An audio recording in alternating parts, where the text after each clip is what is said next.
सफलता वह नहीं होती जो हम पाना चाहते हैं, सफलता वह होती है जो हम अपने लिए चुनते हैं। हम क्या चुनते हैं वह हम पर निर्भर करता है। नमस्कार प्रिय दर्शकों, मैं हूं पंडित उज्जवल प्रकाश झा। आप देख रहे हैं पंचानन ज्योतिष। इस कार्यक्रम में आप सभी दर्शकों का बहुत बहुत स्वागत, बहुत बहुत अभिनंदन। दर्शकों, आज के इस कार्यक्रम में हम बात करेंगे कन्या राशि वाले जातकों के लिए जून का महीना, जून के महीने का संपूर्ण मासिक राशिफल, जो कि ग्रह गोचर कुंडली एवं वैदिक ज्योतिष पर आधारित है। दर्शकों, इस कार्यक्रम में हम जानेंगे कन्या राशि वाले जातकों के लिए उनका स्वास्थ्य कैसा रहेगा, उनका कैरियर कैसा रहेगा, उनका दाम्पत्य जीवन एवं आर्थिक स्थिति कैसा रहने वाला है। दर्शकों, कन्या राशि वाले जातकों के लिए जून का महीना निर्णय भरा एवं परिश्रम से परिपूर्ण रहने वाला है, संघर्षपूर्ण रहने वाला है। दर्शकों, इस कार्यक्रम में हम जानेंगे कौन सा ग्रह बनते बनते काम आपका बिगाड़ सकते हैं और कौन सा ऐसा उपाय करेंगे जिससे आपका भाग्य चमकेगा। दर्शकों, कार्यक्रम के अंत तक बने रहिएगा और जानिएगा कि कौन सा उपाय करने से कन्या राशि वाले जातकों के लिए भाग्य चमकेगा। दर्शकों, चलिए तो सबसे पहले बात करते हैं ग्रह गोचर की। देखा जाए तो ग्रह गोचर के अनुसार षष्ठम भाव पर राहु विराजमान है, वहीं सप्तम भाव पर शनि, अष्टम भाव पर मंगल, देखा जाए तो कर्म भाव पर सूर्य और बुध का बुधादित्य योग का निर्माण हो रहा है। वहीं लाभ भाव पर एकादश भाव पर गुरु और शुक्र का गोचर है। वहीं देखा जाए तो द्वादश भाव पर केतु बैठे हुए हैं। दर्शकों, इन्हीं ग्रह गोचर के आधार पर मैंने कन्या राशि वाले जातकों के लिए संपूर्ण मासिक राशिफल जून महीने का तैयार किया है। हमारे जो ऐसे दर्शक हैं जो अपना लग्न नहीं जानते, वैसे यह कार्यक्रम लग्न आधारित है, लग्न नहीं जानते हैं तो आप अपना जन्म राशि अथवा प्रचलित नाम राशि से यह कार्यक्रम को देख सकते हैं और लाभ उठा सकते हैं। दर्शकों, चलिए तो सबसे पहले बात करते हैं कन्या राशि वाले जातकों के लिए स्वास्थ्य कैसा रहने वाला है। स्वास्थ्य के दृष्टिकोण से देखा जाए तो कन्या राशि वाले जातकों के लिए लग्नेश बुध सूर्य के साथ युति बनाए हुए हैं। वहीं कन्या राशि वाले जातकों के लिए देखा जाए तो एक अष्टम भाव रिपु ऋण और रोग का स्थान माना जाता है। स्वास्थ्य का स्थान ये माना जाता है लग्न। दर्शकों, देखा जाए तो कन्या राशि वाले जातकों के लिए पाचन संबंधी समस्याएं जून के महीना में हो सकता है, क्योंकि राहु बैठे हुए हैं रिपु ऋण रोग के स्थान पर और इनका लग्नेश बुध बैठे हुए हैं सूर्य के साथ। अतः जून के महीना में अपने खान पान पर, दिनचर्या पर अवश्य ध्यान रखिएगा।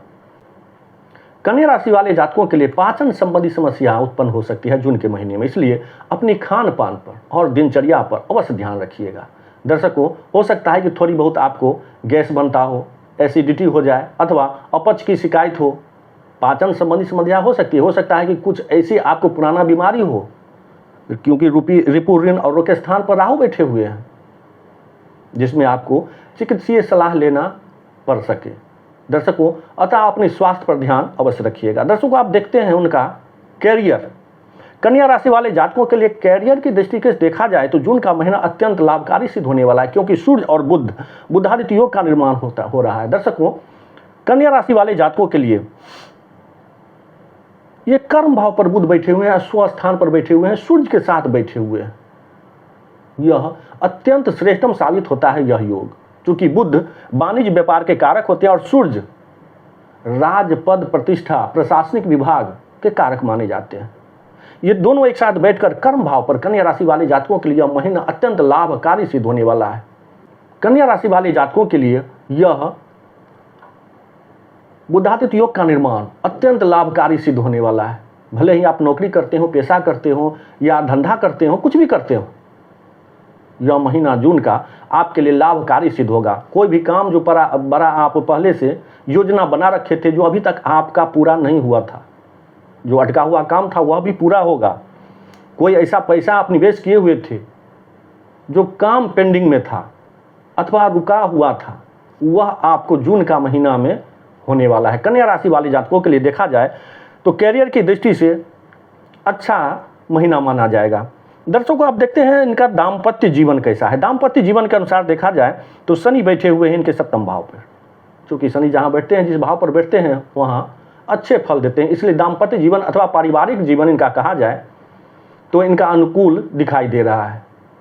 पहले से जो कोई मनमुटाव रहा होगा अपनी पत्नी से या प्रेमिका से, उस सारी जो समस्याएं होगी उसमें आपको देखिएगा अनुकूलता प्राप्त होती दिख पड़ेगी।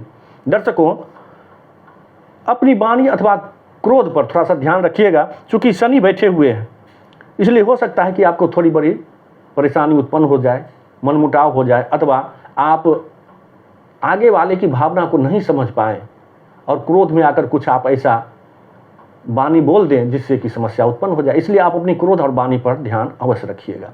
दर्शकों, अब वहीं देखा जाए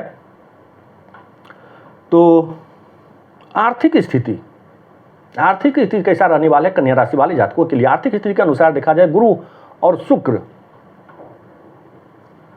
धन भाव के स्वामी शुक्र, गुरु बैठे हुए हैं यहाँ पर लाभ भाव पर उच्च के बैठे हुए हैं। दर्शकों, लाभ भाव में उच्च के गुरु बैठना यह अत्यंत लाभकारी सिद्ध होता है। अनेक स्रोतों से, अनेक माध्यम से आपका धन की प्राप्ति होगी। जो पैसा आपने बहुत पहले लगा चुका था, जो आपने नहीं प्राप्त किए थे, वह भी आपको मिलेगा। रुका हुआ पैसा मिलेगा, रुका हुआ काम शुरू होगा और धन का संचय भी आप अच्छा कर पाएंगे, चूंकि धनेश बैठे हुए हैं गुरु के साथ धन भाव पर, लाभ भाव पर। धनेश लाभ भाव पर बैठना यह अत्यंत लाभकारी सिद्ध होता है। आर्थिक स्थिति के अनुसार यह महीना आपके लिए अनुकूल साबित हो रहा है। दर्शकों, देखा जाए तो आपकी लग्नेश बुध बैठे हुए हैं कर्म भाव पे, धनेश बैठे हुए हैं आपको लाभ भाव पर। यह तो अत्यंत लाभकारी सिद्ध हो रहा है। आर्थिक स्थिति आपका यह महीना अनुकूल साबित हो रहा है। दर्शकों, देखा जाए तो कुल मिलाकर के आपका यह महीना, जून का महीना, अनुकूल रहने वाला है। दर्शकों, अब करने हैं कुछ उपाय।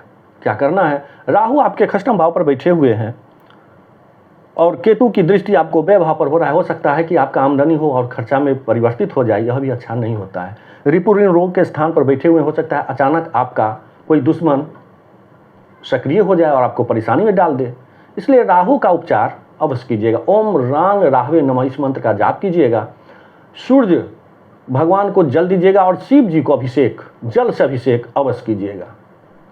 इतना करने से आपका जो काम बिगड़ने वाला होगा अथवा जो ग्रह जनित दोष होगा उसका शमन होगा। दर्शकों, इन्हीं शब्दों के साथ इस कार्यक्रम को अब हम यहीं विराम देते हैं। आशा करता हूं कि यह कार्यक्रम आपको पसंद आया होगा। मेरे कहने और समझाने का तरीका यदि पसंद आया हो तो कृपया प्यार भरा लाइक कमेंट जरूर कीजिएगा। और हाँ, अभी तक यदि आपने चैनल को सब्सक्राइब नहीं किए हैं तो चैनल को भी सब्सक्राइब जरूर कीजिएगा। फिर मिलेंगे एक नए कार्यक्रम में नए वीडियो के साथ। तब तक के लिए आज्ञा दीजिए। जय जय सिया राम।